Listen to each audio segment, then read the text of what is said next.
welcome. Now, still to come today, we're going to be getting the inside story on economic globalization, and it'll come from Anita Roddick, and indeed what she thinks that we can all do in our own individual separate ways.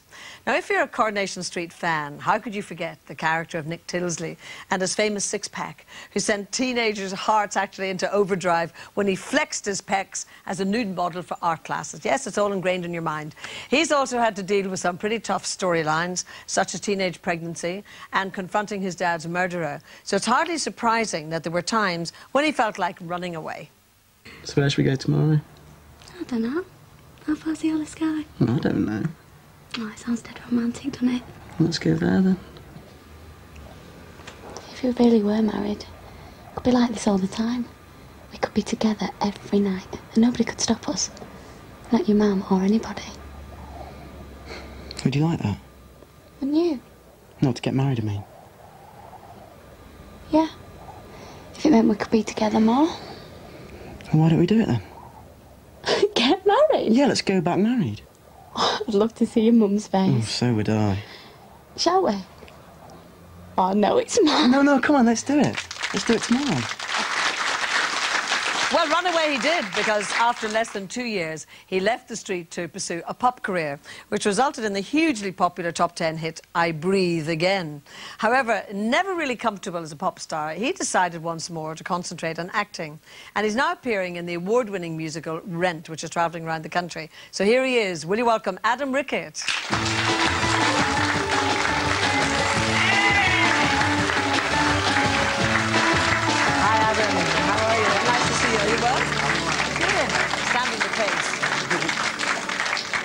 Where are you this week, then? We're in Brighton, just down the road. Oh, so you've come up on the train, have you? Yeah. A bit of a day out to come and see us. Well, yeah, just coming with my girlfriend because she's in town speaking to some people as well. So. Excellent. Well, it's very nice to see you in the programme anyway. When I was looking back over your career, actually, I know you're very talented, but a lot of luck on your side too. Yeah. No, I mean, you know, Coronation Street was my big break and came from nowhere. Literally my day off work before I'd even started the drama course. So, you know, I've been incredibly lucky and, you know, I just long may it continue, I hope.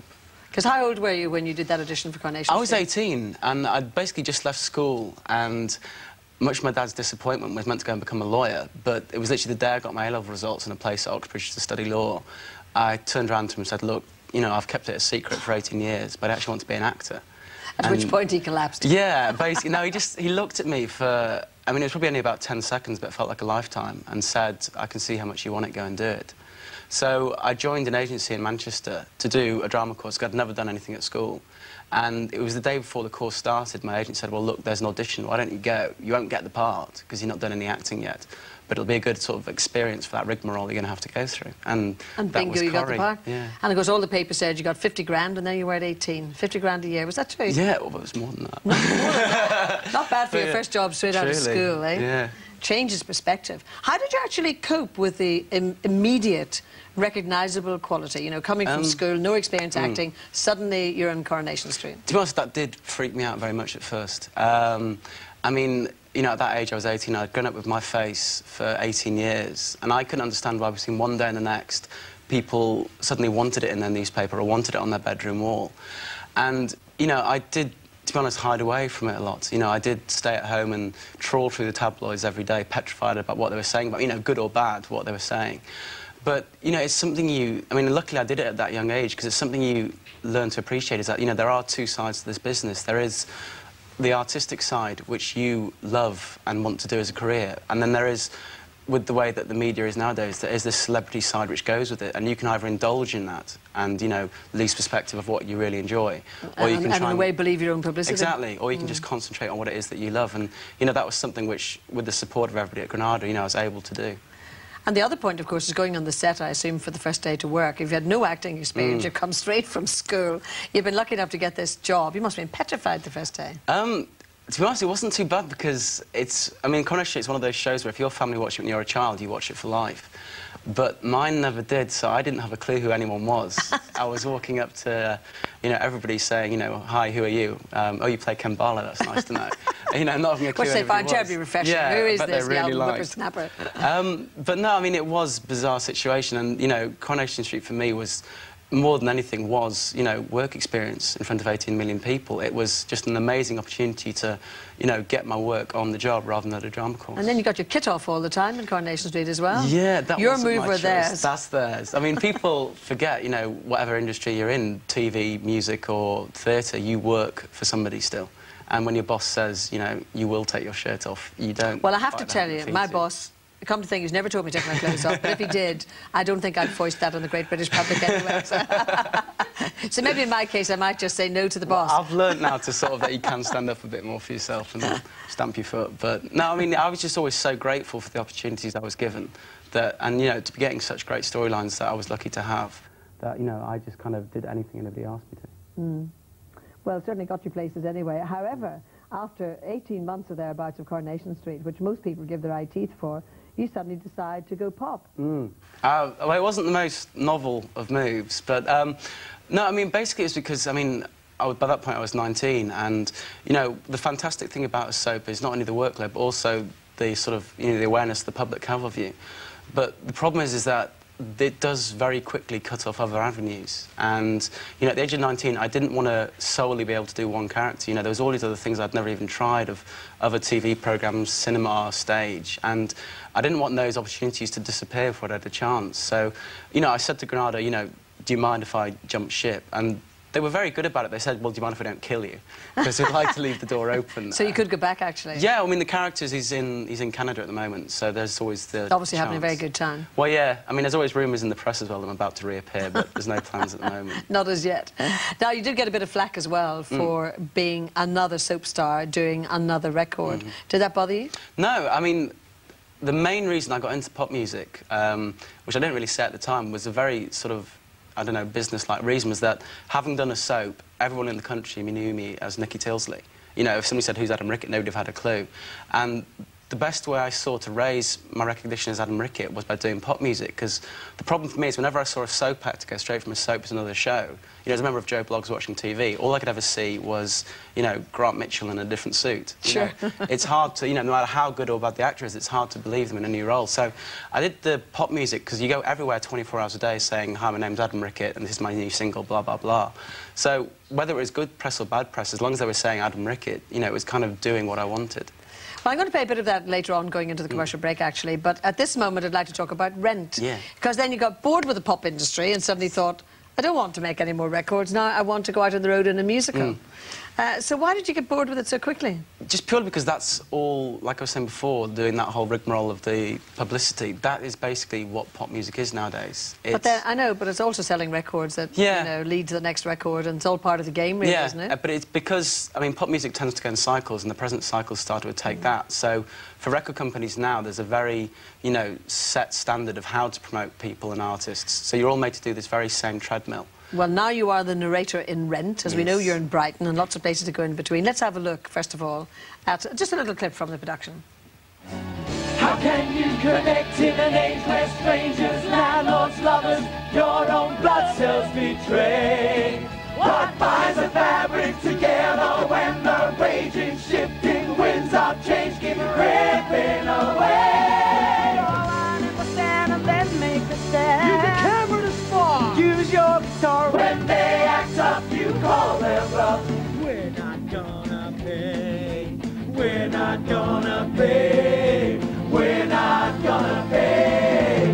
Last is rent. This is rent. Next is rent. Rent, rent, rent, rent, rent. We're not gonna pay rent. 'Cause everything is rent.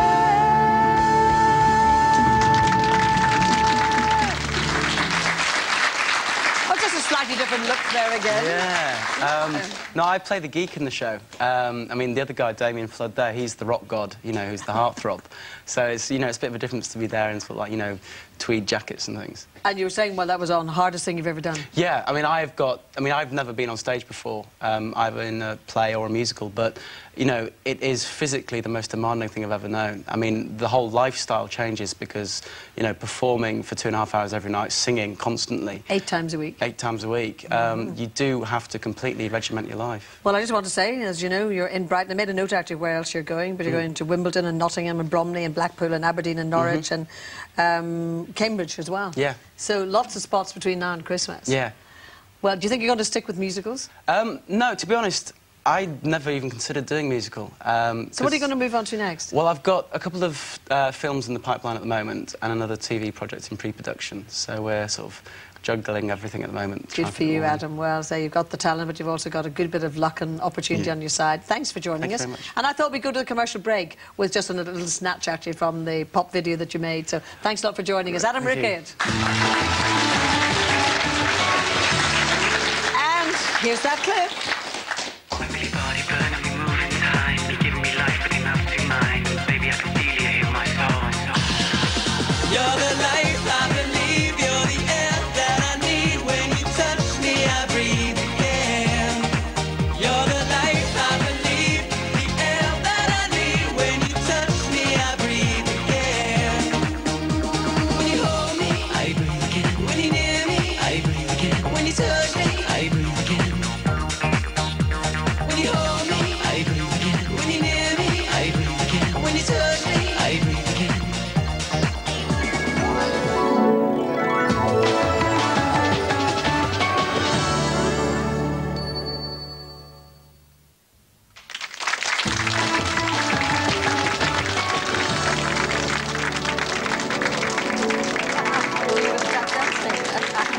Oh, no, there's going to be a good bit of action here in the kitchen because obviously Adam's still with us and there she is, that naughty girl, Anne Stirk, who actually likes a younger man in the kitchen, I have to tell you. Anyway, before we get to that subject, welcome back. You love it, Anne, you know you do.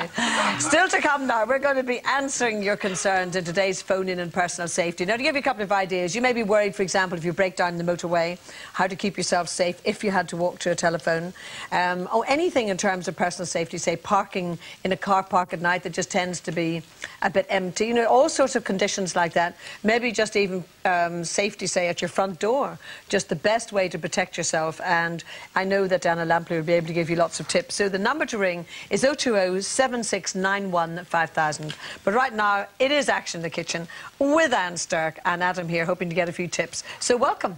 Nice to see you, Anne. Good to see you. Very good. Now, the thing is, Adam, of course, comes home late at night from the theatre. Doesn't really want to cook, do you? No, last thing on my mind, I'm afraid. So really, I don't know whether any of these... Well, one of these, actually, we've got 3 fish dishes. Fish is really quick to cook. Right. But if you really can't be bothered, then anything that you have to cook is not good. Do you like fish, Adam, don't you? Yeah, I mean, I'm allergic to dairy, so that basically limits. fish is what I live on. Excellent. So what are you going to do, It is Anne? really quick, and one of the dishes actually is raw, so maybe it is something that you could rustle up, Adam, in the morning Even before you go. And it's based on a Mexican dish called a ceviche. And I've got 2 kinds of fish, and you really need to use very fresh fish. So I've got some salmon and some sea bass, which actually you were eyeing up, weren't you? No, I was eyeing up my sea bass, Gloria. What were you eyeing up on, Adam? You eyeing up the 6-pack? Do you want to come over here and do a little bit of... Shall we get him going, Gloria? Because See, it only takes her 2 minutes before she draws the men in. listen, Gloria, it's only when I'm with you. I'm really well behaved the rest of the time. I wouldn't believe it for 1 second, Anne, I'll tell you. 2 ladies in the kitchen. So a bit of lime, a bit of chilli, or quite a lot of chilli in that case, and some freshly chopped coriander. And then a squeeze of lime juice as well. And what that does, it actually cooks. It, yeah. You see, he knows. I trained as a chef for a bit. You what, sorry? I trained as a chef. Did you? Yeah, for What, about on 6 holidays months. or something? No, while I was waiting to get a job as an actor with my agent, I just, purely for something to do to stop my father shouting at me, when I got a job, but it was just... It's too frantic. I mean, it's frantic and very hard work. Yeah, I mean, you have 10 hours of just the nicest chef in the world, and then as soon as those orders start coming in, he does turn into Satan. The demon. So, yeah, you kind of just get out the way. But at least it's given you good training now for cooking. Well, yeah, exactly. My girlfriend's loving me at the moment. Well, it's not frantic in here, though, is it? I think it's nice and calm and relaxed in their own house kitchen, Just waiting isn't to it? get going. So what you do is you leave that to marinate, preferably overnight if you can, but you could knock that up in the morning, couldn't you? Leave it in the fridge, and then when you get home, it's ready to eat with a bit of salad. And so it just cooks in its own juices, It cooks in its own... Well, it's yes. the lime, it's the citrus, the acid that you need to help sort of cook it. And it really is delicious, but the fish must be really fresh. Now, what about this nice bit of tuna? Tuna steak. Bit of tuna steak. I know them. Do you like tuna? Oh, I love tuna. It's just the meaty... I mean, tuna fish and monkfish, the meaty fishes. I agree, I love they're them. lovely. Very meaty, What are you very, putting very on it? delicious. Now, I'm spicing it up a bit for you, Adam. Okay. Why, A Anne? bit of, well, Gloria, I just thought I would. It seemed like a good idea. Okay. Bit of cumin, a bit of coriander, ground cumin, ground coriander, a bit of oil on there, and then into a very hot griddle pan. Right. And then I've got one in here already, which Should would it have just... always be a griddle pan as opposed to a flat pan? You could use a frying pan actually as well. It doesn't have to be a griddle pan, but it just looks really pretty, doesn't it? Now, would you like to just keep an eye on that, Yes. Adam? What do you cook for your girlfriend, by the way? What's your favourite thing to cook? Fish, to be honest. I mean, she loves pasta as well, so we try and do something... I mean, I'm sort of in love with the Mediterranean myself, because I love the whole fresh produce thing they have going there. Lovely. I'm not one particularly doing big sauces, because I just think, you know, some flavours you can get from fish or from vegetables or salads, you know, they're so strong in themselves, you shouldn't have to bury them underneath. Oh, rightly so. Oh, I think that's very good. Yeah, it's very good. Isn't he a handy lad to have around? Very reminds you? handy round, yeah. What you One doing who can tomorrow? act and Now, to go with the tuna, a little salad. It's a little kind of herb salad. So I've got some lemon juice in here and lots of fresh herbs, because I would think that, you know, when you come back at the end of a long evening, you don't actually want anything that you're saying really heavy. So this is really, really light. So all we're doing, just mixing that up together, so it's nice and zingy. And then I'm going to get you to do something else now. See the way he inspects that, Gloria? It's like a true pro, isn't it? rightly so, with you around. Just, you know, peering under there. So I'm going to let you do that then, Adam, because what we've got for the tuna, it's a bed of really fresh vegetables. So we've got What have you got there, like cucumber, some carrot, carrots, cucumber, celery? and spring onions. No Spring onions. celery. Now, I'm not great with celery raw. I don't mind it cooked, but raw. Celery soup's quite nice, actually. It is, it is. One of your very nice. specialities, Anna? You have to come back in this programme. Cooking, yeah, absolutely. Right, so I'm... Get Anne In as the your sous meantime, chef. yeah, no, that would be really good actually. So that's just a really sort of lemony herby dressing to go We'll just put all over the top. Just to go over the top, yeah. And then the tuna, which is ready here. You should try and. My philosophy is when you're cooking tuna, try and cook it. Excuse me, look at this. We're being very artistic. Oh, this is very arty-farty, wow, Adam, I have to say. To the other side now, yeah. A Very little good. drizzle, bit on the side. This is not back to you again, is it? Do you know, I knew when I said that. Ooh, I knew when I said that. I You see, you're on the dinner now. You're pouring your tuna steak. It's always the same, Glory. We get men in the kitchen, and it just goes to pot. doesn't How it, long have we got? I completely? just want to check how long you've got for this next bit. 50 seconds. Can 50 you do seconds, it? right. Now, Move very, fast. very quickly, a little bit of olive oil in the pan. This is just some prawns. So a little bit of olive oil in there. Just losing my talk back. Bit of honey in there. Bit of balsamic vinegar, which gives a lovely spicy dressing. And then into there, we're just going to put some spring onions, stand well back. You've got Some spring onions and some prawns. And these are cooked prawns, so you don't have to worry about, you know, sort of taking time with them. And basically, then you fry it just in warming that? them through, just warming them through. And then the then what? ceviche, which is here, this is the finished ceviche, which is the salmon that we did earlier on. Are you going to taste any of this, Adam? Now, can you see how lovely this looks? That looks really lovely, It's actually. Would delicious. this do you at night time? Yeah, definitely. I mean, I tend to sort of eat mostly at night, so I We'll can pack have it all my up big for you. meal. You can take it with you. Thank you. Packed Have a dinner. little taste of that. And then the prawns, Okay. just lovely Good, nice and prawns. fresh. Honey Prawns are and lovely. balsamic vinegar. Fantastic. He's Just away whizzing back. You over have on the the ones that side. are escaping. And Yeah. well That's done. gorgeous. You're very good at working against the clock. So what's the verdict then, Adam? Absolutely, that is absolutely Which one? beautiful. That one? This one's good. Very, It's very. really All the tasty, isn't recipes it? will be in our 5 texts. Absolutely, And you're a yeah. star. Thank you very much. And Adam, come back and see us sometime. Yes, thank you Good? very much. Okay. Cheers. Okay, Adam Rickett and Anne.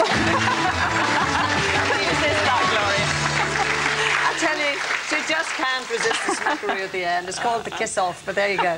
Now, if you'd like Anne's recipe or information on anything that you've seen or heard of the programme, you can turn to page 411 of 5 Text. And in 2 weeks' time, Anne will be back to take up another cookery challenge. She likes a challenge. Last time she filmed Actually, you were sort of firming up a soggy bottom, if I remember correctly. Oh, I was, Gloria, and it's never been the same since. And the man has never been the same either, actually. It was a man in Yorkshire who had this soggy bottom pie, but she sorted it out anyway. And we've also done things like cooking a feast for a fiver and preparing a meal for people with food intolerances like Adam. Yes. Doesn't like dairy. Now, if you've got a challenge for Anne, there's a real invitation. You can ring us on our usual number, or you can email us at openhouse@thamestv.co.uk, and we'll put Anne on the case. Now, our final guest is known around the world as the founder of the hugely successful cosmetics retailer, The Body Shop. However, she is much more than just a businesswoman and has always used her company to reflect her personal values, particularly on human rights and environmental issues. And her latest project is to challenge the issue of economic globalization through a probing new book highlighting the threat of major multinational companies which exploit free trade laws around the world. Now, pulling no punches, she depicts globalization as a threat relevant to all of us. And joining us to explain why, will you please welcome Anita Roddick.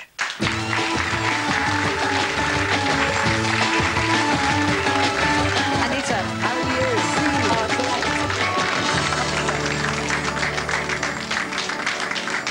I thought that we would start on this whole aspect of economic globalization. It's a wonderful phrase, but can you break all of that down and tell us what it actually means? Think of the word economic. Think of pressure groups like big international chamber of commerce, think multinational, big multinational corporations, think politicians. And what they're basically saying is that all business, all trade should be free, should not be regulated. No worry about sweatshop labour. I've got a nosebleed. No worry. No, that goes on all the time. No worry about child labour. And this and that. Trade now is the most important thing, and that's the dilemma. Well, you know, with the World Trade Organization, because we have some film coming up, actually, of some terrible skirmishes that happened there a couple of years ago. What do they control? What do they actually say or depict? The World Trade Organization is secretive, it's unelected. You do not know who represents this country. We do not know if one politician sitting in in Parliament has ever read any dictate from that. Basically, it says trade should be free. And if environmental standards or my health or my education of my kids or my security ever gets in the way of trade, then it suppresses trade. And do they have, you know, jurisdiction over the entire world? Does it mean, actually, that would they have jurisdiction over America? They are controlled Europe? mostly by American corporations, the tobacco industry, the oil industry, financial institutions. So if you belong to this cabal called the World Trade Organization, and it's mostly Western organizations they control. So even if you're a little country in somewhere in Africa, even if you don't want to trade, you're more often than not forced. So you have a situation like in India where their whole livelihood used to be chicken farms, and they used to provide their economy locally, local self-reliance, and now big agri-businesses come, take it away, and what is left behind is poverty. Well, I just wanted to have a look at this film because it's extraordinary. And you were at this particular conference in Seattle. You were due to talk at it, weren't you? I talked. I funded the sort of education. It was almost like a public education a few days before the protest. Went on the protest, got rubber bulleted, got tear gassed. And all we were doing, Gloria, was to say put human rights, social justice at the very centre of every trade relationship, very much like the Quakers did. And you would have thought we were some sort of dark terrorists, the way we were treated. Let's have a look. Throughout the day, there's been tension on the streets of Seattle, but no repetition of yesterday's violence. An overnight curfew enabled police, bolstered by the National Guard, to close down the entire city centre and ban demonstrators. Scores who disobeyed were arrested. Some claim the police action breaches the Constitution, but that's an argument for the future. At present, the streets are calm. Unlike last night, when the police almost lost control of the area around the World Trade Organization summit. Only tough tactics and the use of pepper spray canisters dispersed rioters and brought the looting to an end. Horrendous, really, wasn't it? The rioting was very much fomented by the police. There were 4 or 5 stupid anarchists coming up from northern Oregon who broke a few windows, and yet there were people, 80,000, women, children, grandmothers, women in development, human rights group, that said, you know, why are you so offended by a few panes of broken glass? We are collectively committing suicide in some of our traditional communities because, you know, we don't want to have any more children because we can't deal with the big oil industries. So was that a landmark occasion for you? For me it was, because it re-radicalised me, and I realised that we don't know who controls us anymore, and we don't have a media that's open to this discussion, and we don't know what to do when we see children tethered to the feet and, you know, in brick kilns or as bonded labour. When we know the story about what we buy, then that sort of nub of outrage should be polished, and we want to say, what can I do? Well, is the exploitation then in countries that don't have any laws whatsoever about minimum wages and working conditions and so on? I mean, which are the most vulnerable countries? At the moment, the worst that I've experienced is Bangladesh. And they're mostly Taiwanese companies or Chinese companies or South Korean companies. But we're all complicit because we purchase from them. You know, American military uniforms were being made in Burma. This is the most repressive government in the world. And they make their money by trading drugs. So we're not showing any more developed emotion than fear and greed. And what we should be doing is going and say, as these workers said to me in Nicaragua, just move us from slavery to poverty. And what we have is economic terrorism.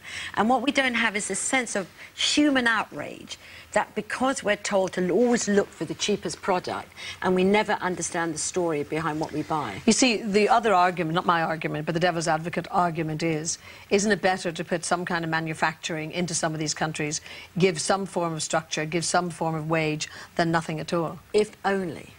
I mean, the most important thing, I think, what you're saying as well is, you know, boycotting is not the answer. And you're dead right, it isn't the answer. But people are desperate for some sort of job. But we think when we close our job, well, you get a good day's pay for a good day's work. You're able to accrue money to save, send your kids to school, maybe go to the doctor occasionally. But that's not what, 4 cents an hour to make jeans or shoes at something $50 or $60. And the hardest thing for me when I travel is why we in the West haven't got a spiritual regeneration that says, how do we allow this to happen? Why do we allow worker to be pitted against worker or community against community? And I think that sort of culture of, you know, this wanting things cheaper, it's all this is... But so much of the world's in a mess anyway that I think sometimes people just can't think that far. I mean, a lot of people are trying to survive in their own land and can't really take on board the problems that other countries have. Unfortunately, it's not ideal, but that really is reality. This happens a lot in the West as well. I mean, you have ships just going outside of Spain, which are slavery ships, people have described, where they're just making cheap goods.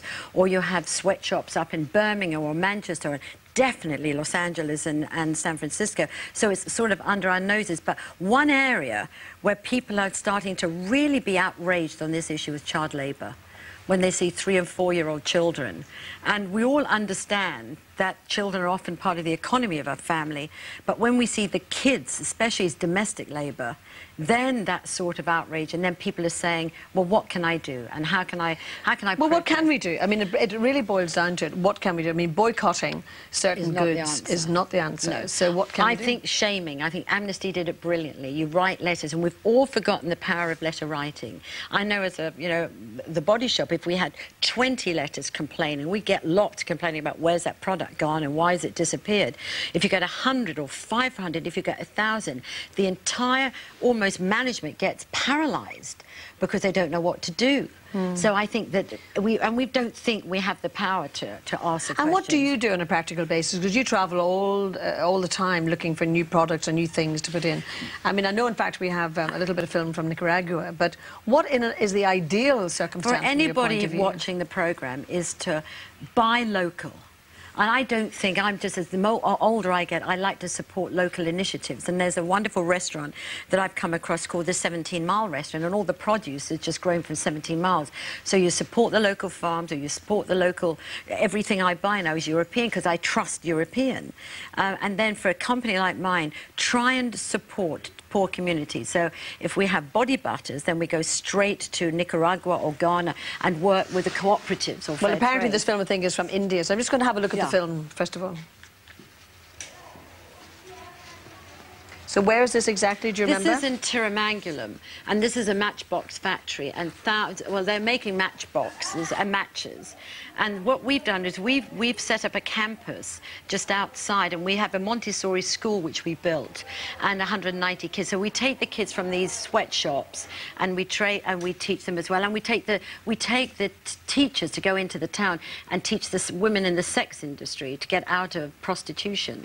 And so will you keep on battling at that level to try and improve conditions? If you can support low-cost, small grassroots activism or actions, then it's the light at the end of the tunnel against poverty. And I've believed that for 20 years, and I see it work. Anita, you're always passionate about whatever you're writing about. Thank you very much indeed for the book and for your visit. Thank you very Anita much. Roddick. Now, after the break, we're going to be taking your calls in today's phone-in on personal safety, so we'll see you right after this.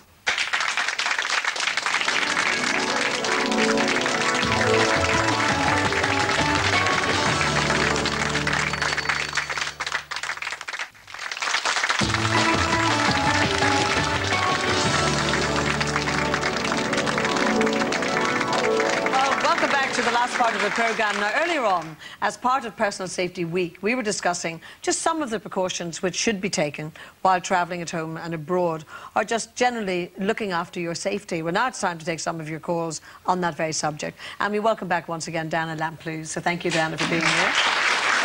And we're going to Stafford, first of all. It is Jean Brewerton. Good afternoon, Jean. Hello, can you hear me, Jean? Hello, Gloria. Oh, hi, I thought I'd lost you in the system there, Jean. What's your question today? Well, my question is, first of all, I must say how sorry I am for the two ladies what have lost their I totally agree with you, daughters. Jean. Yes. They're very brave. What I'm trying to say is, the smoke alarm, the alarm is very good. But if you are grabbed from behind, how can you set that alarm off? That's a good question, Jean. Let's just see now what Dana recommends. Yes, it's a good one. But quite honestly, I'd rather that you started from another perspective. What you need to do is to start to think to yourself, you know, where am I going? What am I doing? Starting to plan. I know, but the fact is very few people actually come from behind.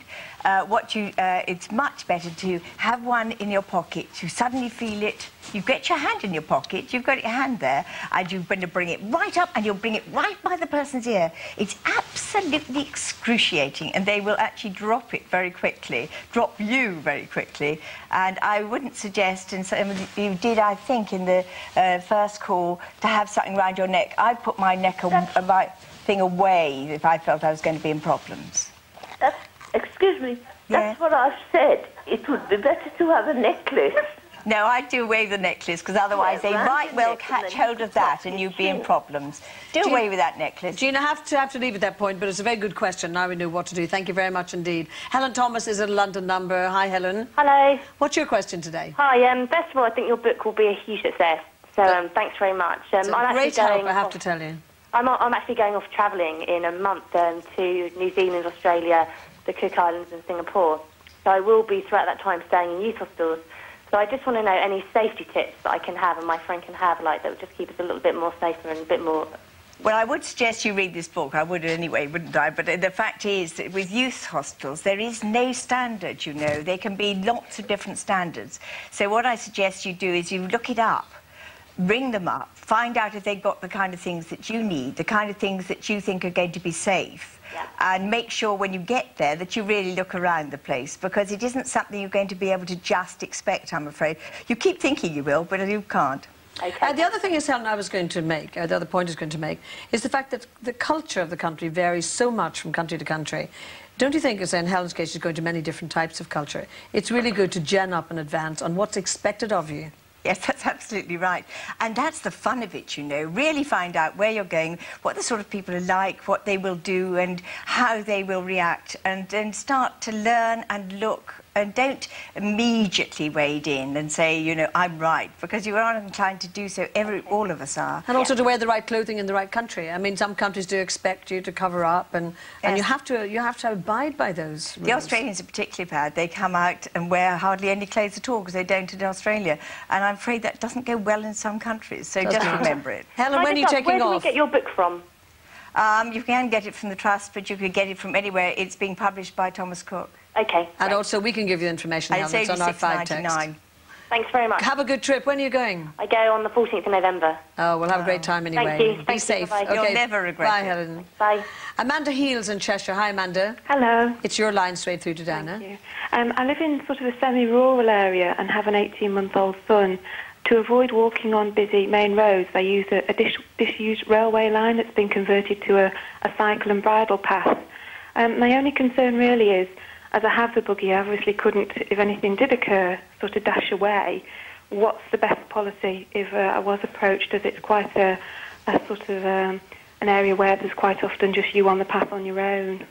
Yes, well, what I would suggest you do, and I've got a granddaughter who's about that age, is to start to teach them about personal safety. You've no idea how much you'll learn by teaching them and by saying, you know, where are we going, how are we going to get there, is anybody around, what would I do if somebody came, and where would I go, and who would hear, have I got a mobile phone? I could go on forever and ever, but I can't tell you how to be safe, because if I tell you how to be safe, what will happen, immediately you get a shock.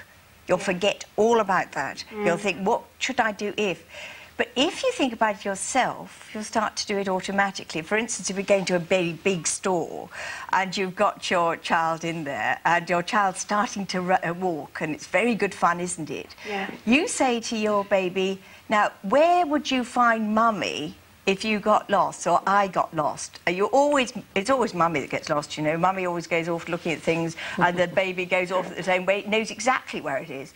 But you've got to start to teach your baby. Now, if you're going to be doing that in wild land where, quite honestly, you're not sure, then you are risking things, aren't you? Yes, I can see it from that Well, point. Amanda, we're so pleased you called in today. Thank you very much. Thank That you. set us thinking in terms of, you know, coping with younger children while you're out and about as well. It's a wonderful thing to teach them, because once you've taught them, you're teaching them for life, and I wish we could teach every child that age. Thanks, Amanda. I have a couple of quick calls from people who didn't want to come on the line, but Rachel Hughes from Kingston upon Thames, she says, I've heard from a friend that one should shout fire rather than help or police if assaulted. Is that the best policy? I've never heard of that, actually. Oh, haven't you? It's a good idea. You either say, I've just phoned up and the police are coming. If you really were being attacked yourself and if somebody came right close up to you, there is a very, very good way that you can actually help yourself. You will be shocked, and the only way to be able to start getting your air back and being able to react is to drop the lower jaw and blow out. But if somebody came very close, all you'd have to do is go and just pretend to be sick. And you reckon that works? I would like everybody to try that. You go home and you try it on some Dana, unexpected I have to leave person. at that point, otherwise you'll be in the movie. But thanks very much for joining us. That's where we have to close the lines for today. I don't want to go, but I have to tell you that you will join us tomorrow, I hope, at 2:20. And our big guest will be Joan Collins, so make sure you're there. Bye-bye. Thank you. Thanks very much indeed.